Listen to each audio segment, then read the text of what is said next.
Bienvenue sur Télé Rouge, IC. Pour cette première émission, nous sommes avec le secrétaire général d'un nouveau parti, le Parti communiste révolutionnaire de France. Monsieur Perrin, bonjour. Bonjour. Tu es le secrétaire général du tout jeune Parti communiste révolutionnaire de France, dont le congrès fondateur a eu lieu en octobre, le 23 octobre, je crois. Oui. Peux-tu nous expliquer pourquoi ce Parti communiste révolutionnaire a été créé? Je crois qu'il s'est créé dans l'urgence. Oui, c'est un peu créé dans l'urgence puisque finalement, il y a une absence de parti communiste depuis 40 ans cette année, puisque c'est il y a 40 ans, au 22e congrès du PCF, que finalement le PCF a rompu avec les bases d'un parti révolutionnaire, à savoir le marxisme-léninisme et l'internationalisme prolétarien. Et il y a eu des tentatives de regroupement des communistes qui ont donné naissance à un moment donné à plusieurs organisations.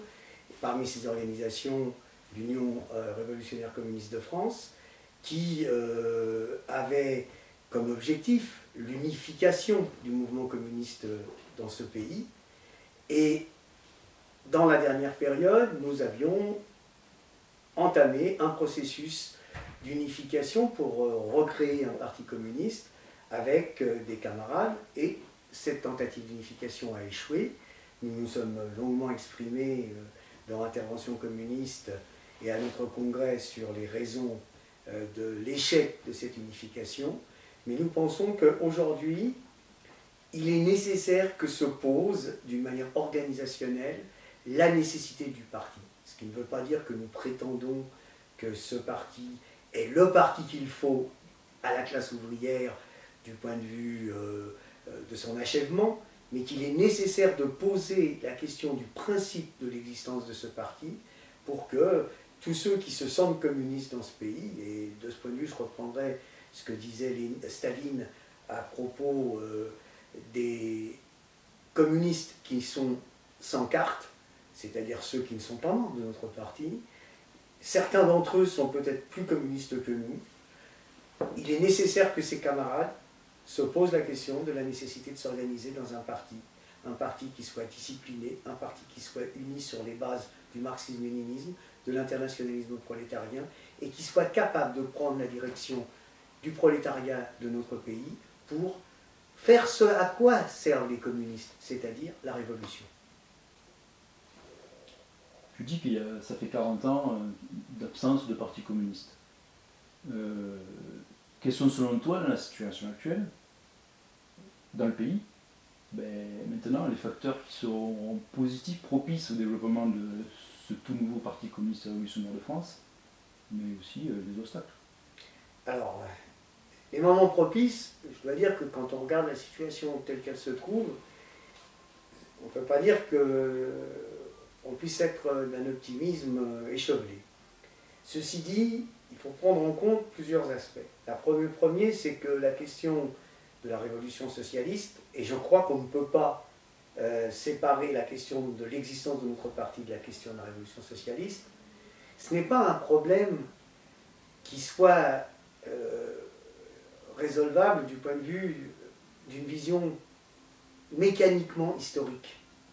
Le problème, c'est qu'il y a une période historique, une ère historique, qui commence à la fin du XIXe siècle et qui se poursuit aujourd'hui, malgré les aléas de la vie politique, et qui est celle de la crise générale du capitalisme. C'est-à-dire que ce régime, il est arrivé à sa finalité au niveau historique, et il y a nécessité de le remplacer. On le voit bien d'ailleurs. C'est un régime qui fait courir à la planète le risque d'une guerre généralisée. Aujourd'hui, on le voit beaucoup plus qu'hier. Et une guerre généralisée aujourd'hui, ça peut être la fin de la vie sur cette planète. La deuxième chose, c'est que du point de vue même de son exploitation de la nature, on voit bien qu'il génère ce qu'on appelle une crise écologique.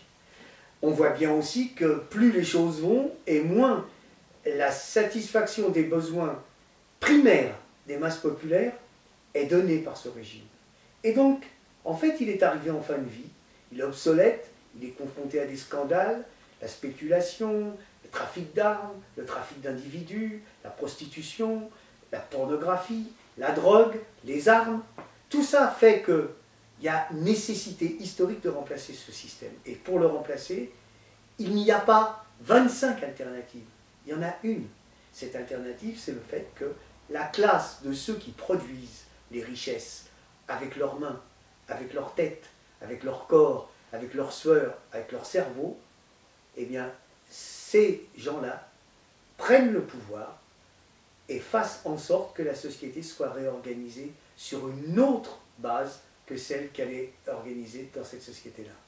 Et ça, quel que soit le rapport des forces politiques, quelle que soit la situation générée par la défaite du socialisme dans les années 90 en Union soviétique et dans le camp socialiste, fait qu'aujourd'hui, comme hier, la question qui est posée, c'est celle du renversement du capitalisme et de son remplacement par une société communiste, c'est-à-dire une société socialiste dans la première étape, celle où il y a transition du capitalisme au socialisme. Oui, d'accord, mais comment dire, le Parti communiste révolutionnaire de France, il est tout nouveau, il est petit, je suppose. D'ailleurs, est-ce qu'il est présent dans toutes les régions? Donc, comment y arriver dans cette, même si tu parles d'une période historique? Alors, le problème, c'est qu'effectivement, on ne va pas se cacher, oui, nous sommes faibles. Et de toute façon, tant qu'on n'aura pas fait la révolution, on sera toujours trop faible. Mais c'est vrai, aujourd'hui, nous sommes faibles. Nous ne sommes pas présents partout. Et nous n'avons pas, par exemple, les capacités, aujourd'hui, de présenter, par exemple, des candidats aux élections législatives dans toutes les circonscriptions. Et même dans un minimum de circonscriptions, c'est très difficile. Nous avons les problèmes financiers. Nous avons un tas de problèmes. Mais pour autant, il est nécessaire que ceux qui veulent en finir avec cette société d'injustice, cette société qui gâche les potentialités des individus, il est nécessaire que ceux-là, ils se prennent par la main et qu'ils comprennent que la seule solution, c'est qu'on part de peu, mais il faut qu'on soit beaucoup, il faut qu'ils nous rejoignent, il faut qu'ils se battent avec nous. Alors comment? C'est essayer de faire en sorte de pénétrer le mouvement ouvrier, c'est-à-dire faire en sorte que nous soyons dans la classe ouvrière comme des poissons dans l'eau. Il faut que les travailleurs, nous leur apportions dans la bataille la réflexion nécessaire pour qu'ils comprennent comment mener leur combat, comment définir les revendications, comment éviter les pièges. Il faut que nous soyons les porte-paroles de la classe ouvrière, l'avant-garde, mais l'avant-garde au sens où nous montrons l'exemple dans le combat contre le capitalisme. Mais il faut que nous soyons aussi capables de diffuser chez les travailleurs. On dit la classe ouvrière, mais c'est le prolétariat, c'est la classe de ceux qui travaillent. Il faut que nous soyons capables de faire en sorte de les aider à acquérir les instruments scientifiques nécessaires, du point de vue de la réflexion, pour qu'ils comprennent la situation dans laquelle ils sont et qu'ils fassent en sorte de mener le combat à la fois sur le plan économique, et c'est un élément extrêmement important dans la prise de conscience et dans la bataille quotidienne contre le capital, mais aussi sur le plan politique, c'est-à-dire comprendre qu'on ne se bat pas contre son patron, mais contre la classe des patrons, que l'objectif, ce n'est pas d'obtenir seulement une revendication, c'est important, mais ce n'est pas seulement cela, l'objectif, c'est de faire en sorte d'affaiblir la bourgeoisie pour que l'on puisse changer le rapport des forces et faire en sorte qu'elle puisse être renversée et que son appareil d'État soit remplacé par l'appareil d'État du pouvoir des travailleurs. Il y a d'autres organisations qui se réclament du communisme en France. C'est clair. Ce ne sont pas toujours des partis. C'est vrai. Mais comment va se positionner le Parti communiste de France dans ce mouvement communiste de France? Et là, je rajoute au plan mondial, dans ce qui reste du mouvement communiste international. Oui, alors d'abord, ça me permet d'ailleurs la question de dire tout de suite, le mouvement communiste international, il existe. Malheureusement, actuellement, dans le mouvement communiste international, il y a un certain nombre de courants opportunistes qui tendent à, finalement, renvoyer au calendrier grec la question de la révolution socialiste. Parce que c'est ça, quand même, la question de fond. Je dois préciser aussi que pour nous, dans le mouvement communiste international, ne font plus partie un certain nombre de partis. Par exemple, le Parti communiste français n'est plus pour nous partie intégrante du mouvement communiste international. Ce qui ne veut pas dire que nous considérons que tous les membres du Parti communiste français sont des adversaires. À la base, dans un certain nombre d'endroits, même y compris chez certains cadres, il y a des gens qui sont des révolutionnaires. Cela dit, ce qui est notre avis, c'est que tant qu'ils n'ont pas rompu avec le parti tel qu'il est, ils le cautionnent et donc il est nécessaire qu'ils le quittent. La deuxième chose, c'est que tous ces groupes qui se sont créés depuis les 30 dernières années, qui se réclament du communisme, c'est à la fois une richesse et c'est à la fois une faiblesse. C'est une richesse parce que ça prouve que le communisme, il existe, pas qu'on dise. Mais c'est une faiblesse parce que, en fait, les problèmes qui existent au sein du mouvement communiste international sur les objectifs des partis communistes aujourd'hui, c'est les mêmes que l'on retrouve en France. La question est de savoir si, aujourd'hui, la question, c'est de se trouver dans une situation intermédiaire où on satisferait quelques besoins, mais qu'en même temps, pour des raisons d'alliance, on serait confronté au fait qu'on ne mettrait pas à l'ordre du jour la révolution socialiste parce que c'est trop tôt, parce qu'on n'a pas le minimum de force, parce qu'il faut accumuler des forces, ou bien est-ce qu'il faut mener la bataille sur la base des revendications fondamentales qui s'opposent aux masses populaires et au pays, tout en posant la question que pour satisfaire réellement ces besoins à l'échelle sociale, c'est la révolution socialiste qu'il faut. C'est ça, en fait, ce qui va faire la différence. Alors, on pourrait me dire, mais alors, comment vous allez résoudre le problème? Je crois que la question ne peut se résoudre qu'à travers des discussions, qu'à travers une bataille idéologique, et nous acceptons la bataille idéologique, c'est-à-dire nous acceptons d'être critiqués, mais nous avons, notre conviction qu'il faut aussi que les autres acceptent d'être critiqués, et il y a nécessité d'unité d'action. Parce que la critique, l'échange de débat, c'est important, mais la seule chose qui peut faire avancer les choses, c'est l'unité d'action. L'unité d'action, y compris sur des points précis, alors que sur le reste, on est en désaccord. Et qu'à aucun moment, nous ne devons cacher nos désaccords, nous devons les aborder en toute tranquillité et faire confiance aux travailleurs. Ce n'est pas parce que nous sommes en désaccord que les travailleurs nous tourneront le dos, c'est parce que nous leur montrerons qu'on leur fait confiance et qu'on met le débat sous leurs yeux et dans leurs oreilles. Je reviens sur ma question au plan international. Comment se situe le Parti communiste révolutionnaire de France, je crois que les membres de l'IPCOE. Alors, le Parti communiste révolutionnaire de France va occuper la place qu'occupait l'URCF à l'intérieur de l'initiative des partis communistes ouvriers d'Europe pour une stratégie commune des partis communistes européens face à l'Union européenne et au capitalisme sur le continent européen. Cette organisation comprend aujourd'hui 29 organisations et partis, communistes et ouvriers, et 2 pour la France.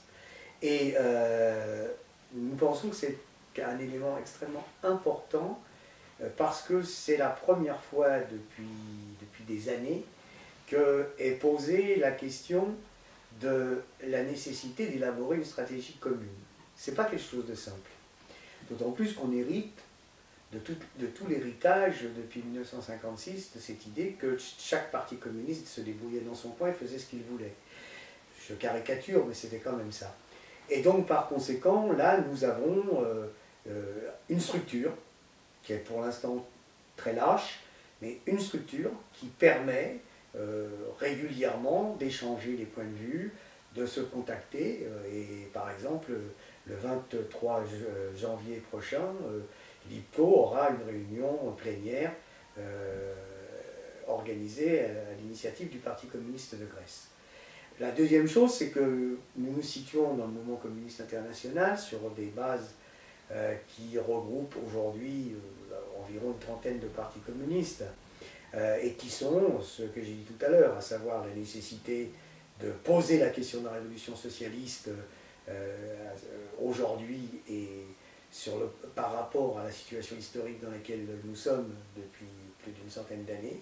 Et ça peut durer longtemps, ce n'est pas un problème de mois, ce n'est pas un problème de jours, ça peut durer, malheureusement, parce qu'au fur et à mesure, la situation des masses populaires s'aggrave.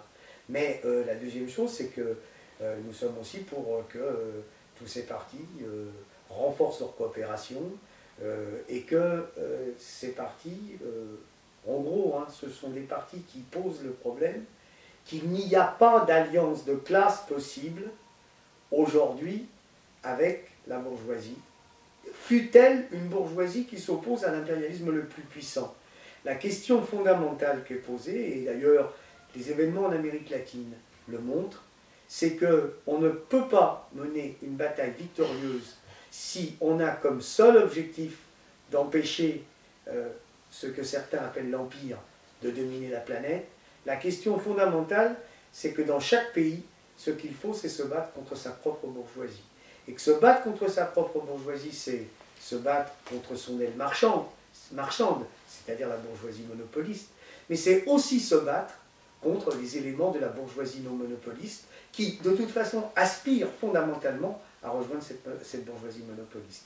Et donc, on a un certain nombre de partis, avec le Parti communiste grec, avec le Parti communiste ouvrier de Russie, avec le Parti communiste Italie, avec le Parti communiste turc, avec le Parti communiste des peuples d'Espagne, le Parti communiste du Venezuela, le Parti communiste du Mexique, le Parti communiste ouvrier de Suède, le Parti communiste de Norvège, le nouveau Parti communiste de Hollande, etc., etc. On a effectivement une base pour que se reconstruise le mouvement communiste international, parce que fondamentalement, si la révolution continue de se poser du point de vue tactique à l'échelle de l'État-nation, fondamentalement, le mouvement communiste est un mouvement qui est internationaliste. Je renvoie d'ailleurs au texte fondateur de ce mouvement, le manifeste du Parti communiste, et de ses derniers mots, prolétaires de tous les pays, unissez-vous. D'ailleurs, je crois qu'il y a beaucoup de messages d'encouragement parmi les partis que tu as cités, qui ont été envoyés au moment du congrès fondateur du nouveau Parti communiste révolutionnaire de France. Oui, bien sûr. Et j'allais oublier le Parti du travail d'Autriche, qui est un parti qui, comme nous, affronte une situation très difficile, parce qu'il y a des partis qui commencent à se développer. Je pense aux camarades italiens. Mais c'est vrai qu'il y a dans un certain nombre de pays, on peut dire que ça patine. Mais c'est ça la vie. Les gens qui pensent qu'on peut faire accoucher une société qui va être complètement différente que ce que connaissent les sociétés humaines depuis qu'existent les sociétés de classe, ça va se faire dans la joie et sans douleur, c'est là se trompe. Il y a effectivement des situations difficiles, il y a des moments difficiles à passer, et ben nous disons, nous sommes optimistes, et finalement, l'avenir, c'est l'avenir qui est au communisme, c'est pas l'avenir au capitalisme. Le temps passe. Je te propose une dernière question plus personnelle. Tu es le secrétaire général de ce nouveau parti. Est-ce que tu te sens accablé par la tâche, par les responsabilités, on va dire? Ou comment toi tu vois ton rôle de secrétaire général? Alors, accablé, non. Je ne suis pas accablé. Ceci dit, il faut dire que je ne m'étais pas vraiment préparé à ce qu'il m'arrive une chose pareille. D'autant plus que, bon, il y a 2 ans, si la question s'était posée, c'est le camarade Jean-Luc Salé qui aurait eu ce poste, il y revenait tout à fait. Mais non.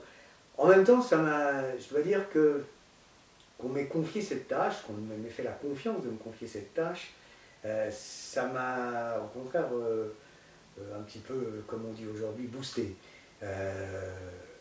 Et que je ne vois pas les choses tout à fait de la même manière que je les voyais jusque-là sur la manière d'exercer les choses. Alors comment je vois mon rôle?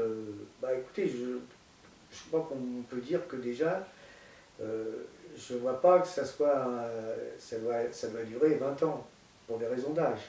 Il est nécessaire de faire place à une nouvelle génération très rapidement. Donc mon rôle principal, c'est de conduire le parti, et en même temps, c'est de former une direction qui soit capable à tout moment de prendre le relais, parce que si le communisme, c'est la jeunesse du monde, il est aussi nécessaire que les dirigeants communistes, ils soient à la hauteur de cette jeunesse. Donc il faut que ça soit une direction plus jeune. C'est désormais la fin de l'émission. tu veux peut-être rajouter un mot? Bah écoutez, c'est une première émission, et donc on n'a peut-être pas satisfait toutes les attentes de ceux qui nous regardent, mais très franchement, pensez qu'on peut laisser le capitalisme aujourd'hui préparer une nouvelle guerre mondiale? Pensez que c'est normal que, au fur et à mesure que le temps passe, le nombre de gens qui sont en dessous du seuil de la pauvreté, qui est déjà nettement en dessous de ce qu'il devrait être, atteigne près de 20% de la population? Est-ce que vous pensez qu'il est normal qu'aujourd'hui, il y ait des gens qui ne puissent plus se soigner ou qui ne mangent pas de viande à partir de la moitié du mois? Non. Alors, ça veut dire qu'il faut être clair, on ne peut pas bricoler, il faut renverser le régime capitaliste.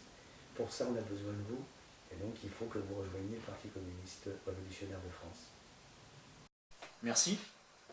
Nous étions avec Maurice Kuckerman, secrétaire général du Parti communiste révolutionnaire de France. Vous pouvez retrouver nos émissions sur le site du Parti communiste révolutionnaire de France, ici, ainsi que toutes nos émissions sur notre chaîne. Merci, à bientôt.